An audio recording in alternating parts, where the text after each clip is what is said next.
Good day, everyone. Today, our Group 3, will discuss about flexible learning environments. I am Len Marbotlig and I will give you the preface of the discussion. And I'm going to introduce to you our members. We have Estrella Omamalin.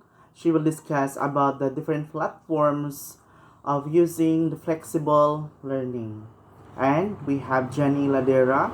He will tackle about blended learning. Next, we have G. Andapar. She will discuss also about online communities. And last but not the least, Maika Akaso. She will deliver to you about the benefits of using social networking. Now, let's go on. Flexible learning environment. When we talk about flexible learning, what is in your mind when we talk about flexible? Flexible means something that can bend like rubber, right? But in education, flexible means it's easy to adapt or adjustable. That is how flexible being used in our discussion today. Alright? Now let's go on our module outcomes. Number 1, describe a flexible learning environment and the different platforms used for flexible learning. So in our learning studies, we are going to deliver this topic later on. Then number 2, recognize how innovative teachers use online resources and educational sites and portals for online distance learning. So in this topic, we'll learn also how teachers use online resources and educational sites. So we will introduce to you some educational sites where you can learn and other etc. So we will learn that later on. The number 3, reflected on the use of technology and its relevance and appropriateness. So when we talk about relevance and appropriateness, there will be the advantages, and why we are using that, the importance of using this technology, how important using technology in our education system. As an introduction, distance learning is a form of learning without face-to-face. So when was really distance learning came about? So we have a research that according to Google, see, we're using now Google as a platform to learn, to know about something or history. So it was started 1989 at University of Phoenix, where they offered bachelor and masteral degrees. So it's already started last 1989. But in Philippines, we know that it was fully implemented during the pandemic, right? And of course, until now, we are using distance learning, blended learning. Okay, let's continue. It's a form of learning without a face-to-face contact with a teacher and delivered via telecommunications. So in our way of study at BISU, we have modular and also we have online. So we're using what? Google Classroom. Alright? In the past, this involved correspondence courses wherein the students corresponded with the teacher via mails. So in the past, it's all via mails. Teachers will send you everything, the lessons, the exams, and even your grades, your certificates through mails. Not email, ha? Mails. There is something difference with mails and emails. So emails is like electronic mail. And this time it was a mail carried by the mailman or the mail person from the municipality, right? This turned out to be beneficial since universities added students without having to conduct or construct classrooms, while they enjoy being able to work anytime and anywhere at their convenience. So this was being used long time at the University of Phoenix. The teachers will send mails, everything, the books, the lessons, quizzes all together in the mail. And this is beneficial for the teachers and the students because they have time, they can use their time, they can answer the questions. Of course, there would be like deadlines like us. There are deadlines also for them to pass their requirements or activities. With the advent of newer technologies, distance learning is delivered via computer. So, because of the advancement of technology, from mail becomes computer or email based media that's called online learning or e-learning. This made classrooms borderless and learning boundless. This was enhanced by the emergence of Web 2.0 tools which made collaborative learning easier. So this was happened because we human really wants to improve life, really wants to make life easier. And of course, part of that, the education system also, they are using technology to improve our educational system.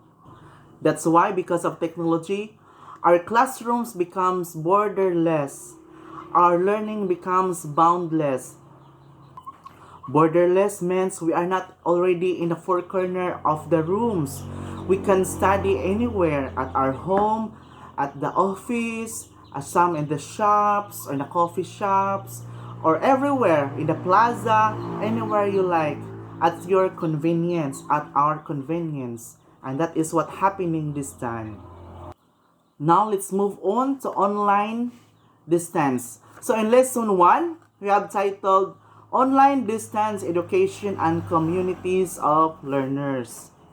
So who are these communities of learners? Of course, the students, the teachers, and everyone who involves in the education system.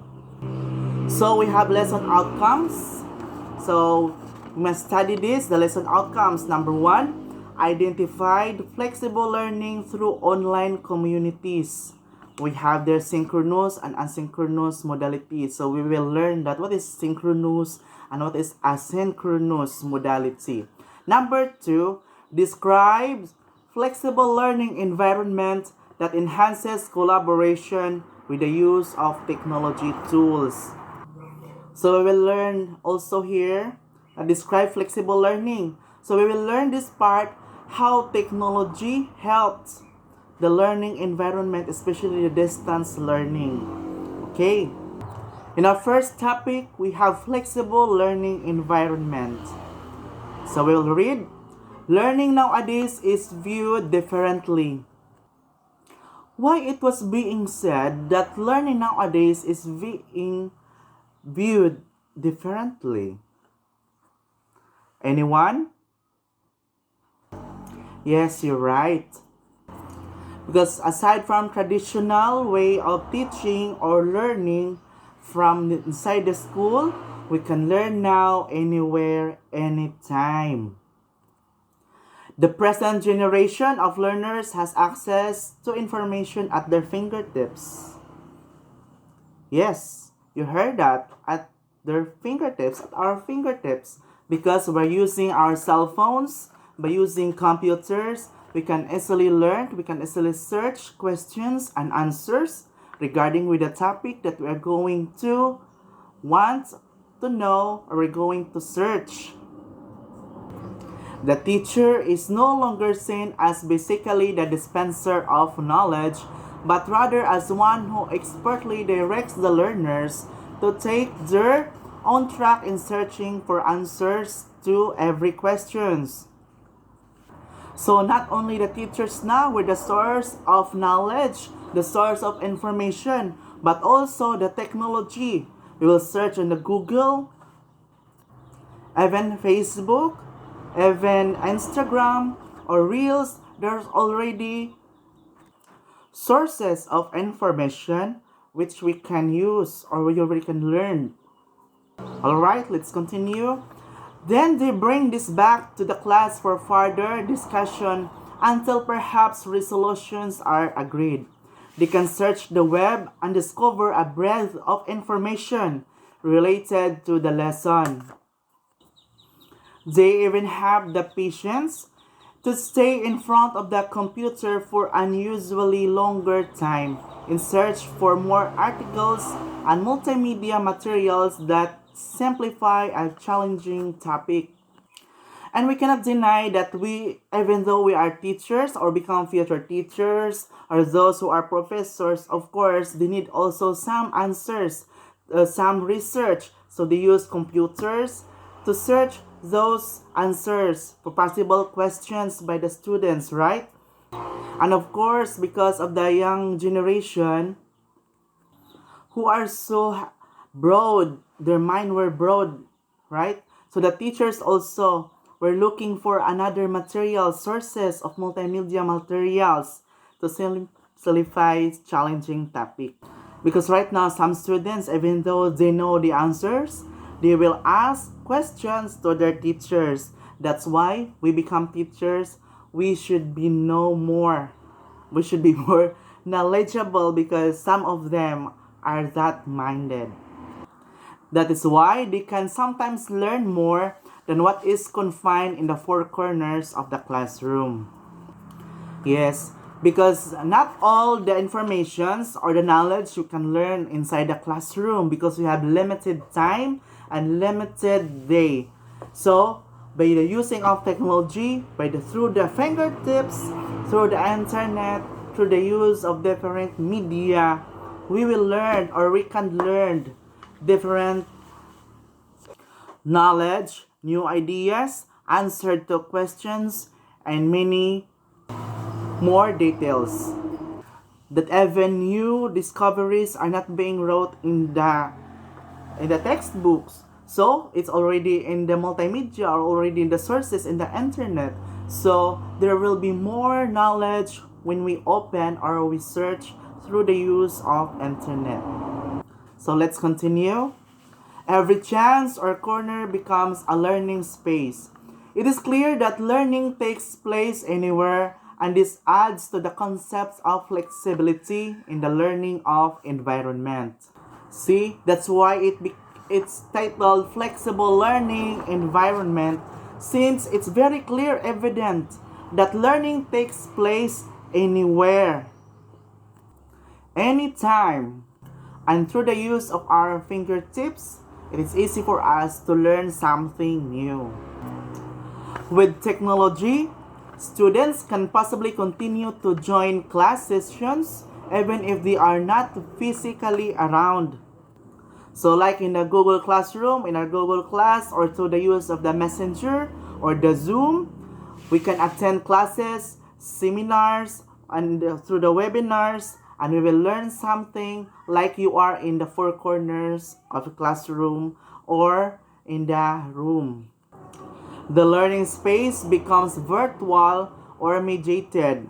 The library is not only a physical structure where they can read published books, but also become virtual. So before we go to the library, we will borrow some books using encyclopedias, Britannica, or whatever sources of informations and answers that we're going to search.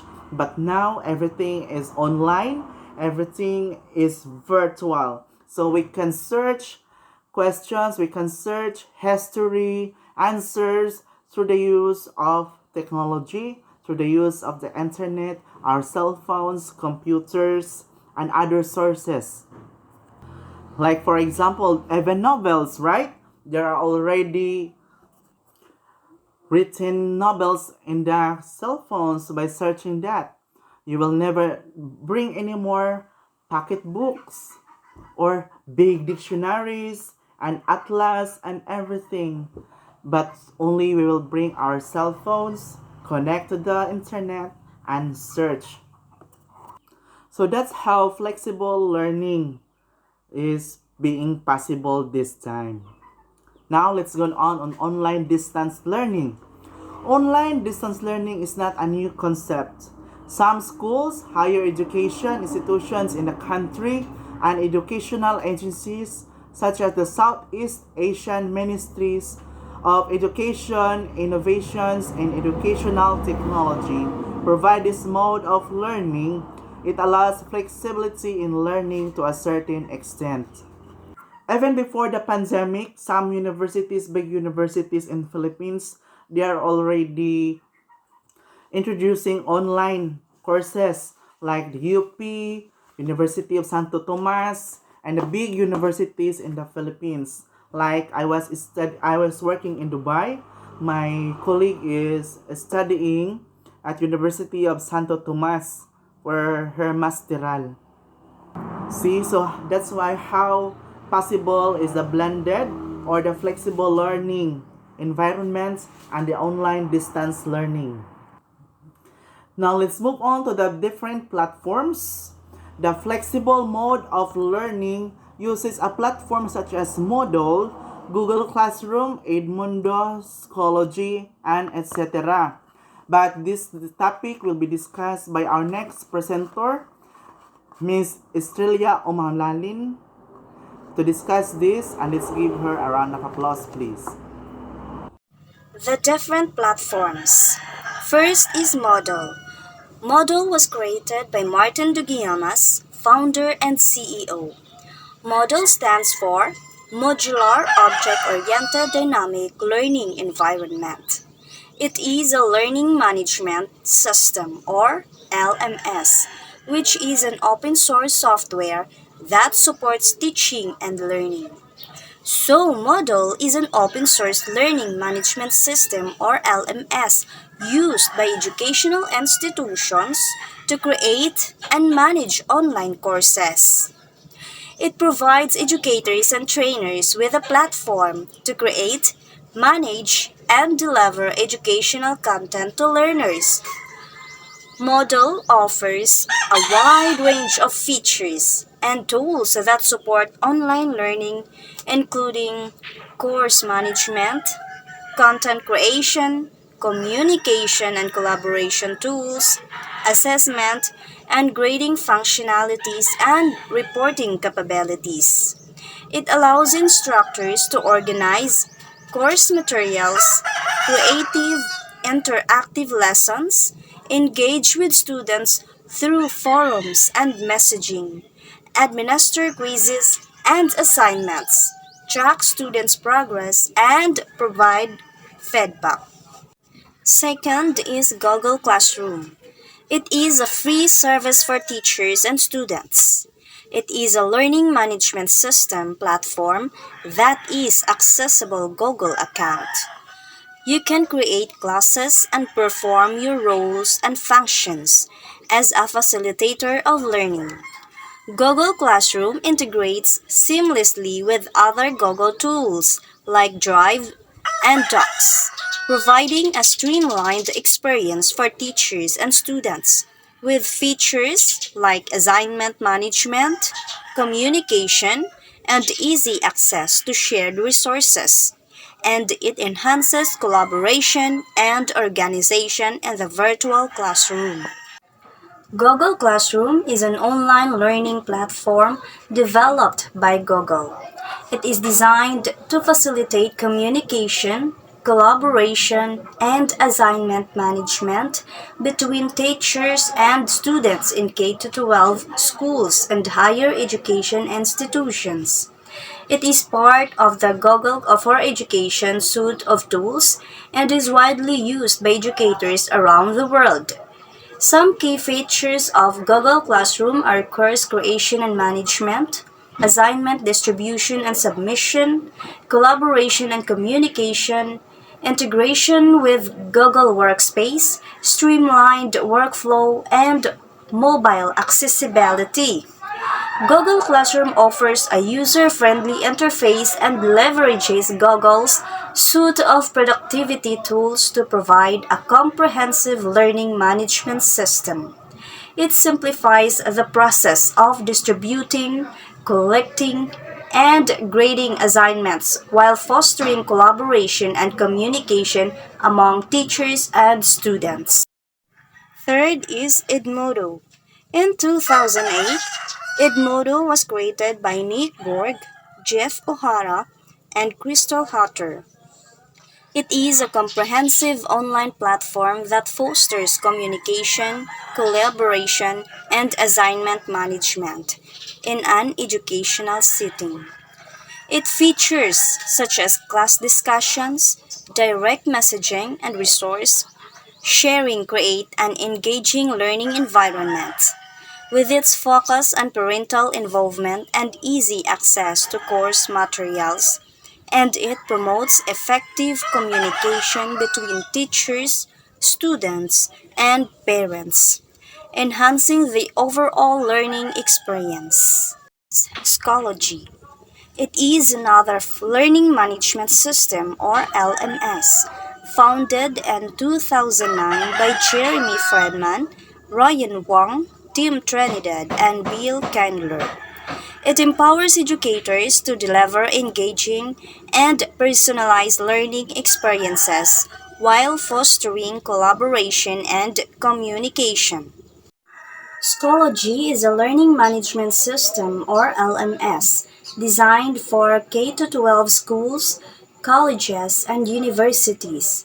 It provides a platform for teachers and students and parents to collaborate, access course materials, submit assignments, participate in discussions, and track academic progress.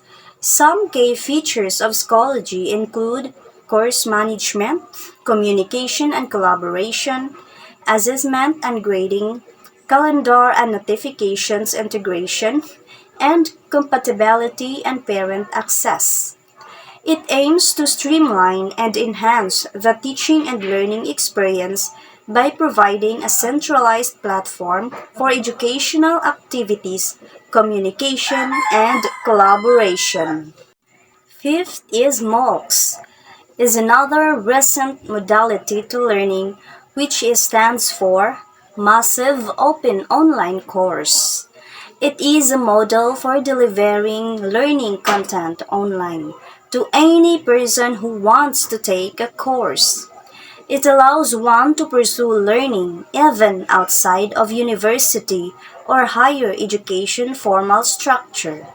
Those who are working can enroll in MOOCs with no limit on attendance. As long as you are willing to learn, you can engage in an area of discipline and learn.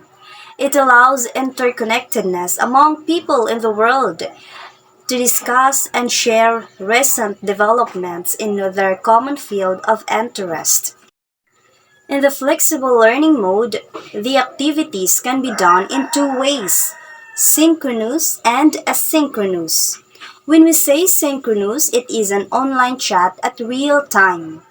Course participants meet in a virtual classroom and discuss a topic in the lesson, so it involves direct and immediate communication between individuals or groups, often facilitated by tools like video conferencing, live chats, or virtual classroom that occur in real time, where participants engage and interact simultaneously. Then, when we say asynchronous, this is when questions or tasks are posted and course participants answer the question or post their reply at any time most convenient to them. One advantage is that you can take your time when replying. So that's Australia Amamalay discussing the different platforms. So from all those platforms, which of those we are already used or you already exposed? So for me, like what we are using Google Classroom, right? So aside from Google Classroom, we know that there are Moodle, Edmodo, and Schoology. But in our university, we're using Google Classroom for the convenience and it's easy to use for everyone, right? And we learn also about synchronous and asynchronous modality. So when we say it's synchronous, we meet on real time. So it's like everyone is there at the same time.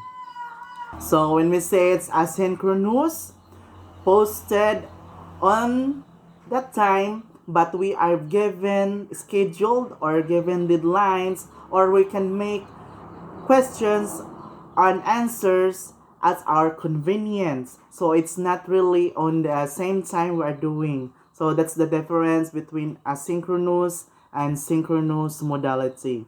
So synchronous, it's like a live discussion, but through online.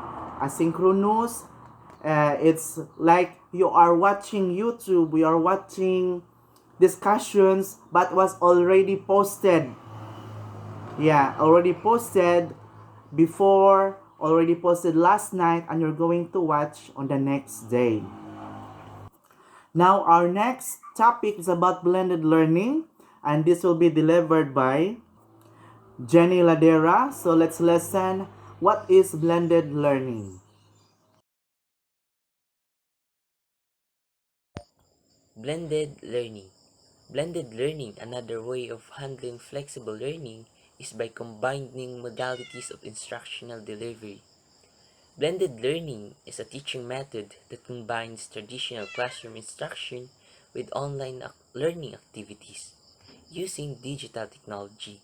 It allows students to interact with their teachers and peers through both in-person and online elements.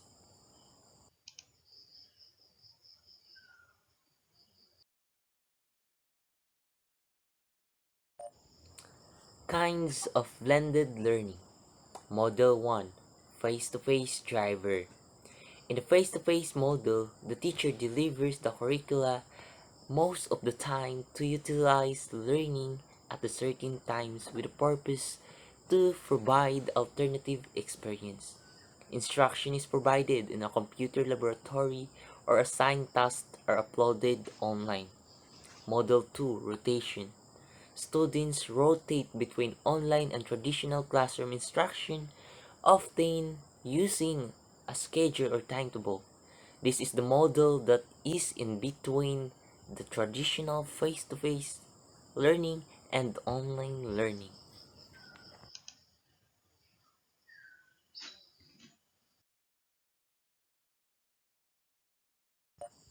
Model 3, Flex. In this model, students have flexibility in the pace and can access the material online anytime, anywhere. Model 4, Online Lab.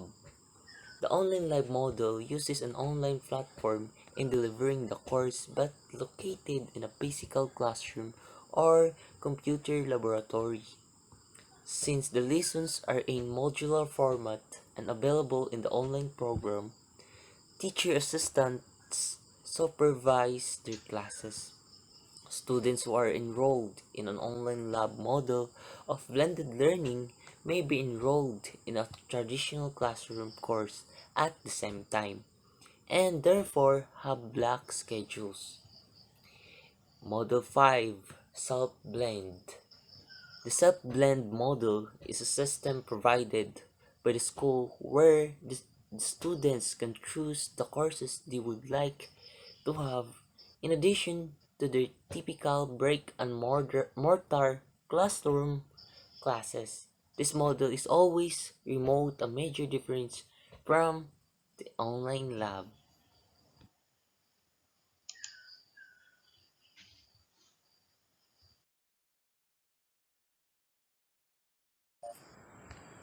The last model of blended learning is online driver. The online driven model utilizes a platform and a teacher that delivers all curricula. Students remotely work on their program most of the time. If ever there is a face-to-face component, it is made optional. Or if ever it is required for the students to go to the physical learning environment, such as in a school, then it can be extracurricular activities augmenting the curriculum.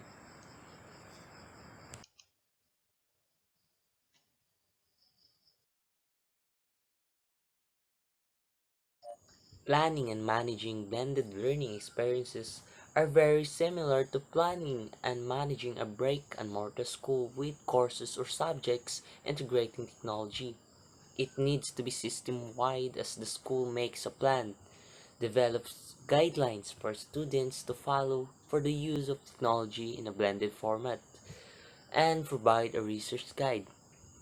A lot of preparation is needed in designing a blended format. Technology has to be prepared. The back-end infrastructure of blended learning have to be put in place as well as the content in varied multimedia formats. Teachers and teachers assistant who will act as an online tutors and assistants need to be pedagogically capacitated.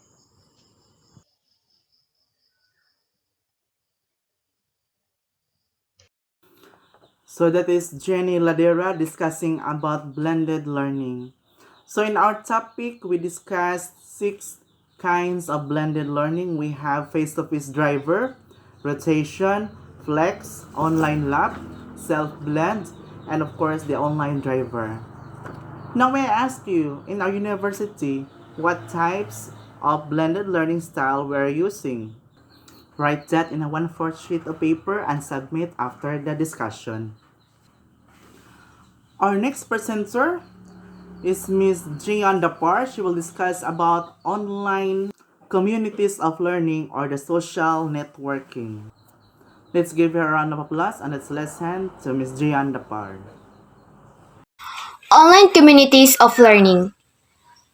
Online communities of learning can be created through social networking sites like Facebook, where students and teachers can interact, share resources, and collaborate on projects. These communities can help students to engage actively in their learning, access information outside of class, and connect with a wider network of peers and experts. However, it is important to ensure that the use of social networking sites in education is done in a safe and responsible manner with appropriate privacy settings and guidelines in place. What is networking?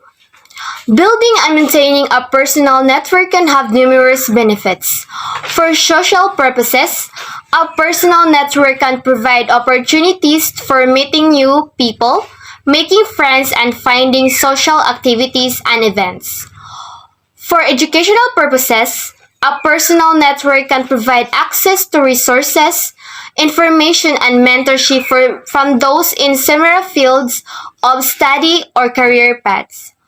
For professional purposes, a personal network can provide job opportunities, career advice, and valuable connections within one's industry. Social networking platforms. As social networking services have evolved, they have become more interactive and user friendly. Users can now share photos, videos, music, and other multimedia resources with their contacts.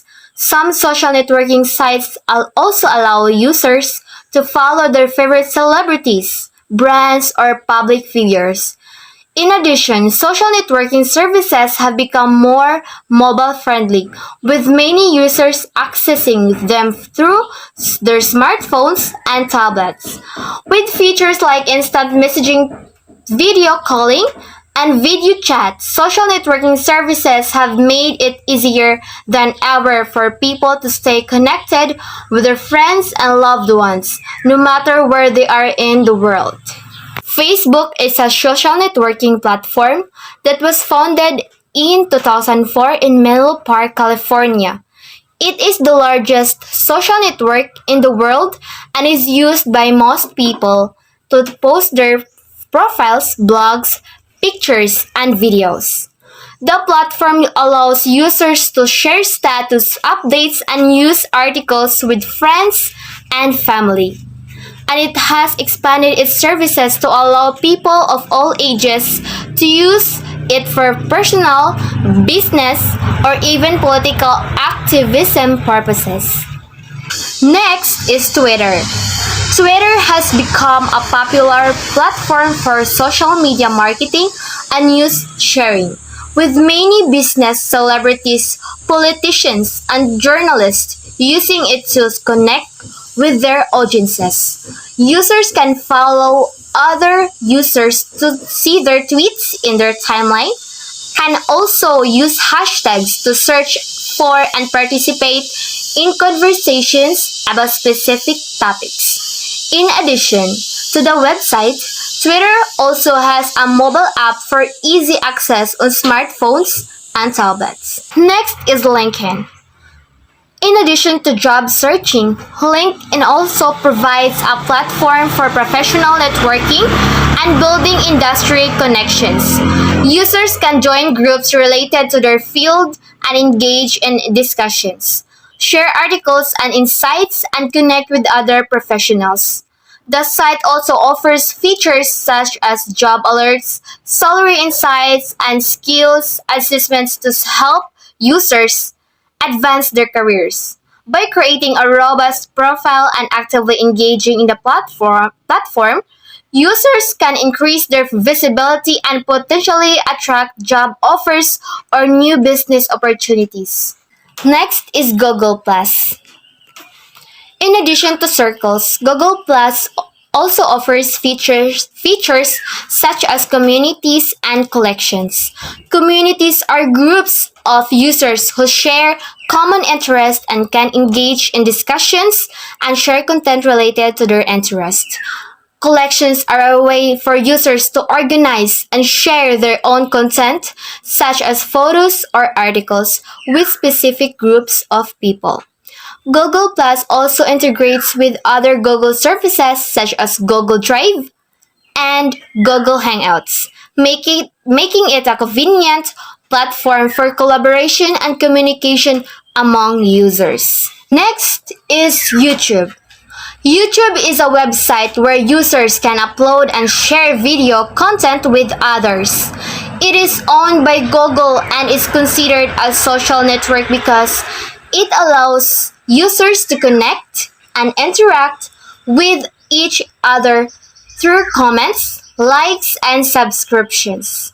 Users can choose to make their video public or private, and the platform offers a range of tools to help creators edit and promote their content. Next is Pinterest. Pinterest allows users to create virtual pinboards where they can save and organize images and ideas related to their interests. These pinboards can be shared with others, and users can also browse and search for pins from other users. Pinterest is particularly popular among fashion, food, and home decor enthusiasts, but it can be used for virtually any interest or hobby. It is a great platform for businesses to showcase their products and services, particularly those in visually oriented industries. Overall, Pinterest is a fun and creative social media platform that can inspire and connect users with like-minded individuals. Next is Instagram. Instagram has become a popular platform for businesses and influencers to promote their products and services. With the use of hashtags and targeted ads, businesses can reach their desired audience and increase their brand awareness. Influencers, on the other hand, use Instagram to showcase their lifestyles and promote products they believe in, earning a living through sponsored posts and collaborations. Next is Tumblr. Additionally, Tumblr allows users to follow each other and reblog posts, creating a sense of community and sharing. The platform also offers a variety of customization options for users to personalize their blogs, including themes and HTML coding. Tumblr has a strong focus on creativity and self-expression, making it a popular platform for artists, writers, and other creatives to share their work and connect with like-minded individuals. Next is MySpace. In addition to personal use, MySpace also offers a platform for musicians and bands to create profiles and promote their musics. Users can listen to and download music, watch music videos, and find upcoming concert dates. MySpace also offers features for independent artists to upload and sell their music directly to fans. The platform's focus on music has helped in differentiate itself from other social networking sites and attract a dedicated user for base of music lovers. Next is Flickr. In addition to photo storage, Flickr also provides users with various tools for organizing, sharing, and editing their photos. Users can create albums, tag their photos, and join groups to share their work with others. The website also allows for easy integration with social media platforms such as Facebook and Twitter. Flickr offers both free and paid subscription options, with the latter providing additional features such as unlimited storage and ad-free browsing. Despite facing competition from other photo sharing platforms, Flickr remains a popular choice for photographers and enthusiasts alike. Next is Bebo. Bebo quickly gained popularity, particularly among younger users, and became one of the biggest social networking sites in the mid 2000s. It allowed it allowed users to create profiles, connect with friends, share photos and videos, and join and groups communities based on shared interests. These new interactive features may include more immersive experiences, such as virtual reality chat rooms and live streaming events, as well as improved privacy and security measures to protect user data. Social networking sites may also incorporate artificial intelligence and machine learning algorithms to personalize user experiences and provide more accurate recommendations for content and connections. So that is G and the part discussing about social networking and online communities of learning. So I know that each one of us have our own social media, right? So you have Facebook, you have YouTube account, maybe someone here were already famous. Who among you are famous in the Facebook or in the Reels or in the TikTok or having YouTube account? I know I saw already your media account. You have already TikTok. You are really good in dancing and imitating those moves from the TikTok world. So I think you have already friends from other countries, other nationalities. So that's why we have social media. So we'll be connecting globally. Maybe some of you who has Twitter or LinkedIn were using by professionals. Pinterest or YouTube. Pinterest is you're going to upload pictures. And uploading pictures, the most famous here is the Instagram. Because we're going to share Instagrammable pictures. We're going to share visual stories. Who among you is using blogging? No? Using Tumblr. Where you can post also pictures and also blogging. How about MySpace, Flickr, or Bebo? So this really, I don't have also this kind of social media because I am also using Facebook, YouTube. I have also Twitter, but I'm not really using it. Very uncommon for me. And Tumblr, we have also Instagram. Most of the time, I'm using my Facebook. So in additional of the 1/4 size of paper, write all the social media you are using right now. This is the additional questions which I'm giving to you before. So that was G and the part discussing about the social networking and the online communities. Next, let's move on to our next topic. The benefits of using social networking sites. And this one will be delivered by our one of our classmates, the last but not the least, Miss Aika Akaso. And we should be listened because this is a sensitive part, not really sensitive part, but of course more learnings and using our social networking, social network sites. So let's give her a round of applause.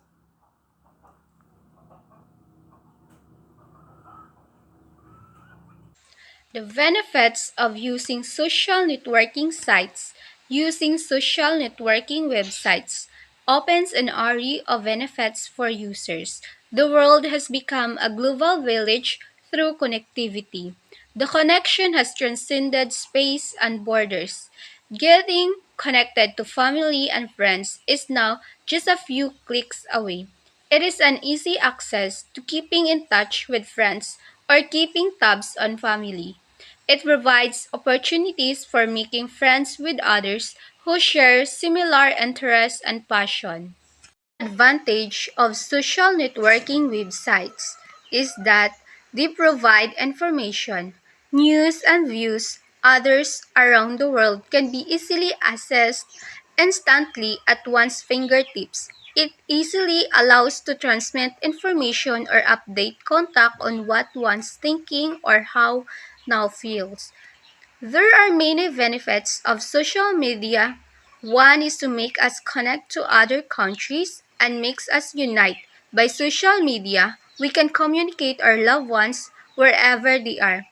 We can easily update ourselves about what is happening around the world.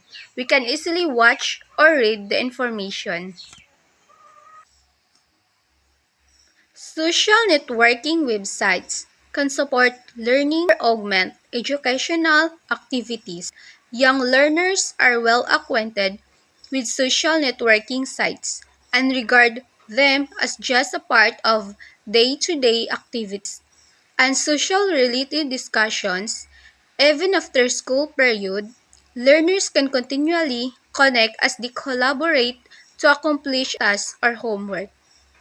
Using a social networking websites, announcement or assignments or instructions for the upcoming work can be conveniently delivered to concerned individuals through the social networking sites. By social networking websites, the student can still answer or research more in the net to enhance their knowledge.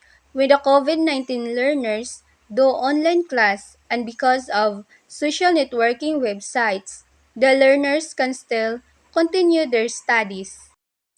The dangers of using social networking sites. Just as there are benefits of having an account in a social networking site, or using it in a teaching and learning context. There are risks to consider as well. Teachers as well as parents are wary of youngsters using social networking sites due to many negative publicity and real incidents connected to the wrong use of social networking websites. One major risk is making friends with strangers who may actually be a predator or a cyberbully. No one initially recognizes the true nature of an acquaintance or one who seemingly poses as a friend.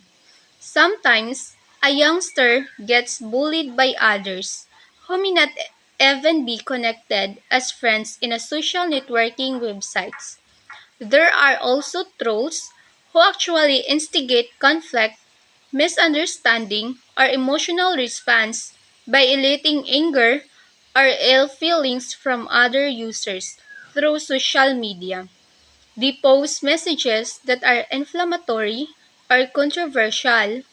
Tapping the wrist is also the danger of users getting hooked on internet and may learn to ignore the real world.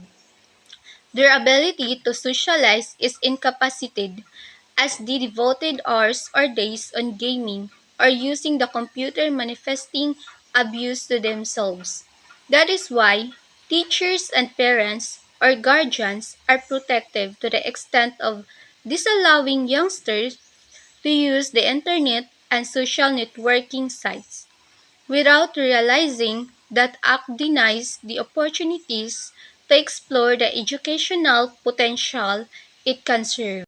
There are also disadvantages of using social media. Cyberbullying that some users tend to commit suicide. We as a digital users, sometimes we love to use phones more than communicating others. That's why our parents and teachers reminded us the negative impact of using too much social media. Safeguard oneself when engaging in social networking sites.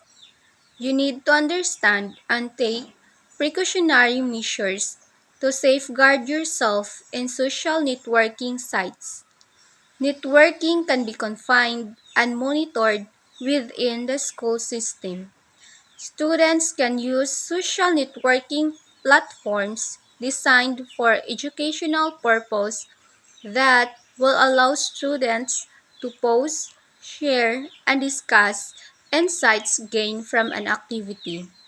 Some of these sites are Super Clubs Plus, Learner Journey, Scuttlepad, among others. One drawback, however, it is that sometimes youngsters are not enticed to use these social networking platforms because they are not as attractive as Facebook or Twitter. When young users prefer to use a social networking website that is outside of the school system, teach them to stay safe through some precautionary measures. Number one is social networking account has passwords and login details. Secure passwords and keep them private. You must choose a strong password to secure your account. Number two, log out every time you use public computers. Log out every time you log in to others or even your phone to prevent being hacked. Regularly check privacy settings on social networking websites so that only direct friends or those particularly known can see the post. Number 4, online posts are saved and may become a permanent part of their online reputation.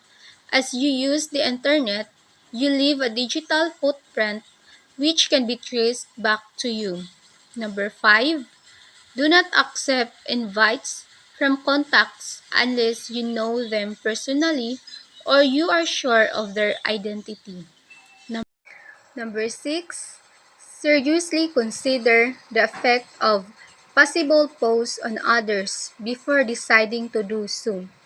If posts, examples, text, picture, video could be considered offensive or humiliating another person, then you refrain from posting or uploading. Every time you post, you must think it before clicking. Make sure your post will not hurt others. Number 7, using appropriate language is essential. The tone when communicating or sending social networking messages should be respectful. You must aware of your tone and language. It should be respectful so that others will not be offended. Number 8, better be safe than sorry.